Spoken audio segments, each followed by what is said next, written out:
Buti na lang talaga mga mare, lagi nakapromo si Argentina Corn Beef dito kay TikTok. Napakalaking bagay kasi kapag ang mga produkto na pangbenta natin ay nakapromo. Dahil karagdagang kita natin yan sa ating munting negosyo. Biruin mo nga naman kapag binili mo yan sa grocery store ay mas mahal.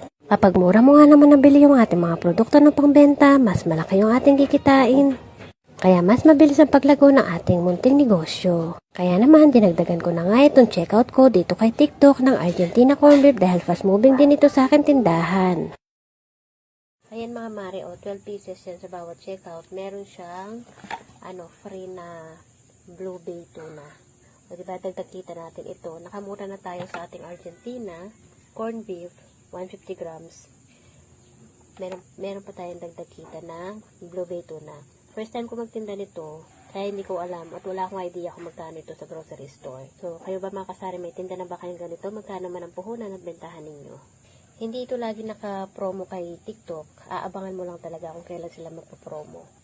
Kaya, kasi pag di siya naka-promo, mas mahal siya compare mo sa grocery store. Pero hindi naman sila nagtatagal na nagkaka-promo. Madalas naman sila mag-promo.